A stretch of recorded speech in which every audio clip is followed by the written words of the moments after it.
Hi dear students, today we are going to discuss calculation of EDD. EDD क्या होता है? Expected date of delivery, है ना? क्या होता है? Expected date of delivery. तो expected date of delivery होता क्या है? जो जब मदर का हम कैलकुलेट करते हैं 40 वीक्स ऑफ जेस्टेशन का कि कब 40 वीक्स ऑफ जेस्टेशन कब कंप्लीट हो रहा है, कब कौन सी डेट पड़ रही है जिसमें उसकी डिलीवरी जिस वीक में जिस डेट को हम एक्सपेक्ट कर रहे हैं, ठीक है। तो that is expected date of delivery of the pregnant women. Okay, so तो यहाँ पे एक फॉर्मूला है, there is a one formula that is Naegele's rule या नीजल्स फार्मूला। ओके, इसको नीजल्स फार्मूला भी कहते हैं हम।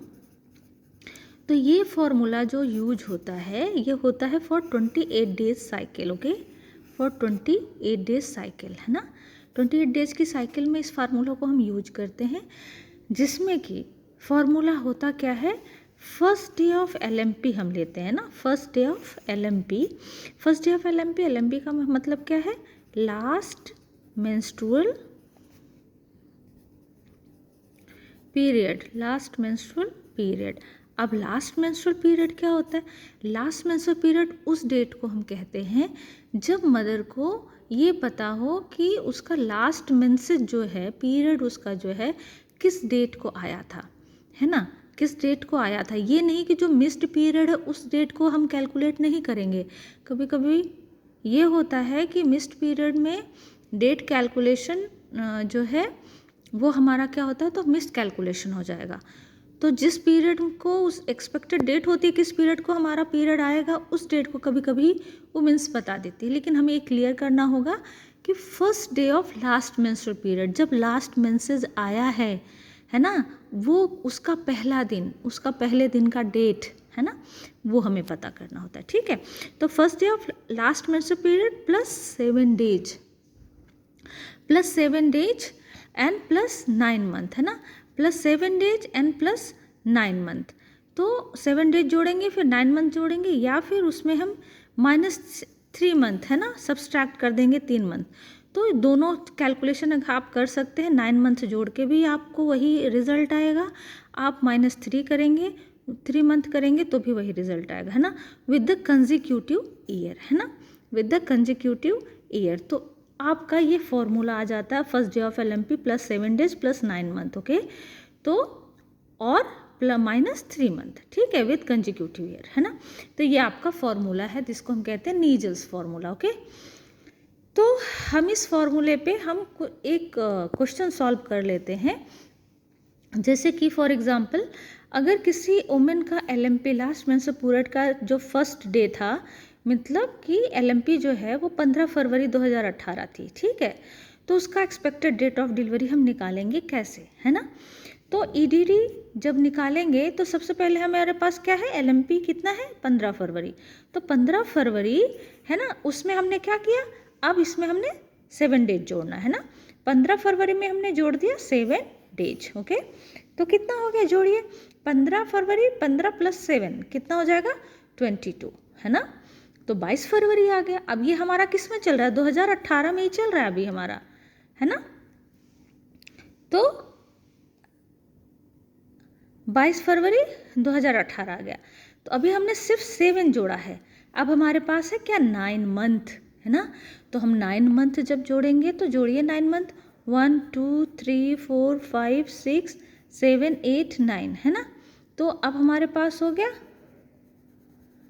ये पहला महीना, दूसरा, तीसरा, चौथा, 5वां महीना, छठा महीना, 1 2 3 4 5 6 7 8 9, है ना। तो ये 9 मंथ का हमने क्या कर दिया, लाइन खींच दी, है ना। 1 2 3 4 5 6 7 8 9 मंथ हो गया। तो फरवरी को छोड़ेंगे तो उसके बाद वाले मंथ को काउंट करेंगे, तो मार्च, अप्रैल, मई, जून, जुलाई, अगस्त, सितंबर, अक्टूबर एंड नवंबर। तो लास्ट में ये जो 9वां महीना आ रहा है वो क्या आ रहा है, नवंबर, है ना बेटा। तो इसमें 22 प्लस 9 मंथ, इसमें डेट नहीं जुड़ेगी।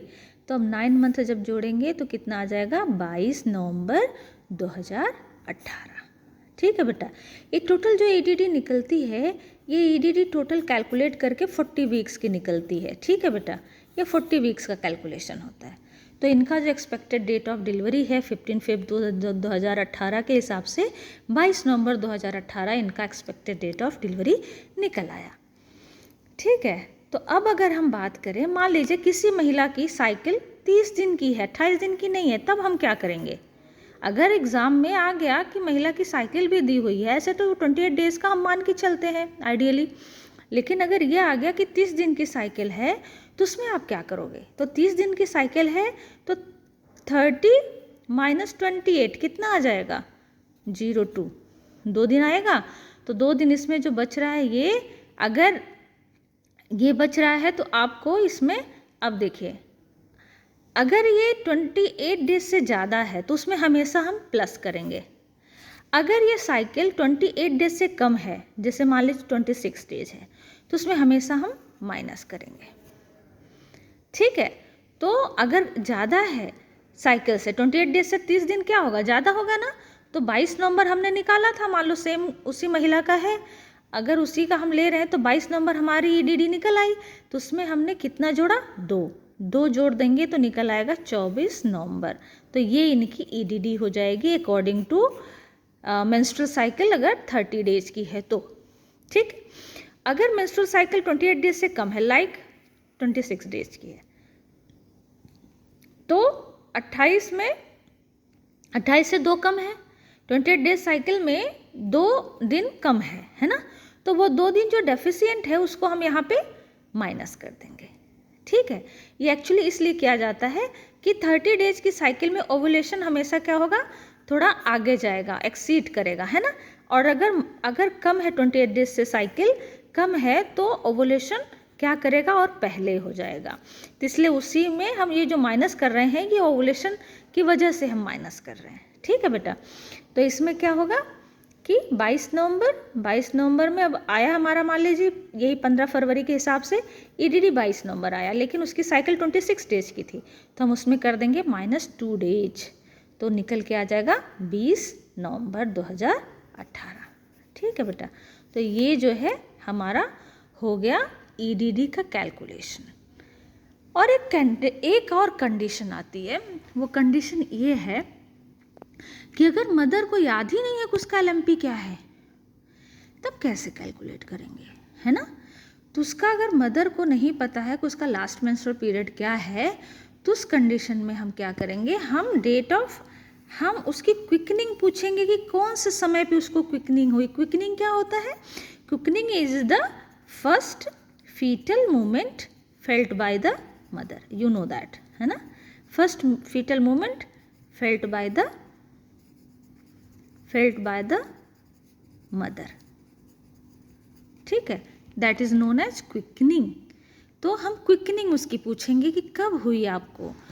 तो एज यूजुअल हमें पता है, ऐसे अगर हम रेंज की बात करें तो प्राइमरी में 18 to 20 वीक्स होता है क्विकनिंग, और मल्टी में 16 to 18 वीक्स की क्विकनिंग होती है ना। ये रेंज की बात करते हैं, लेकिन इन एन एवरेज अगर हम लें, मान लीजिए 18 वीक्स हम ले रहे हैं प्राइमरी में और मल्टी में ले रहे हैं 16 वीक्स। ठीक है, तो अब इसमें जो हमें पता है कि 40 वीक्स की हम ईडीडी निकालते हैं, 40 वीक्स का कैलकुलेशन होता है। तो इसमें हम क्या करेंगे, जो 40 वीक्स है उसमें हम 18 वीक्स में जब उसको क्विकनिंग आई है, प्राइमरी है अगर, तो जब उसकी क्विकनिंग आई उसको हम 18 वीक्स का समझ लेंगे। ठीक है, कि 18 वीक्स में उसको क्विकनिंग हुई है, मदर ने पहला मूवमेंट फील किया है बच्चे का, तो उस 18 वीक्स को हम क्या कर देंगे, माइनस कर देंगे। तो माइनस करेंगे तो जो कैलकुलेशन में माइनस करने के बाद जितना आता है, इतने वीक्स की प्रेगनेंसी उसकी क्या हो जाएगी, रिमेनिंग हो जाएगी। फर्दर जो प्रेगनेंसी बची है, 22 वीक्स की प्रेगनेंसी बची है उस क्विकनिंग के बाद। ठीक है, और उसी तरह से अगर 16 मल्टी ग्रेविडा है तो उस कंडीशन में मल्टी पैरा वुमेन है तो उसमें 16 वीक्स की का हम कंसीडर करेंगे। तो अगर उसमें 16 वीक्स का हम कंसीडर कर रहे हैं तो 40 वीक्स में 16 वीक्स माइनस कर देंगे तो बचेगा हमारे पास 24 वीक्स। तो 24 वीक्स को हम क्या कर देंगे, ये 24 वीक्स रिमेनिंग प्रेगनेंसी है। रिमेनिंग वीक्स ऑफ प्रेगनेंसी, है ना। तो इसका मतलब है कि इस तरह से हम पता कर सकते हैं कि वो किस जेस्टेशन एज में इस समय मदर चल रही है। Okay, this is all about the calculation of EDD. Thank you so much for listening.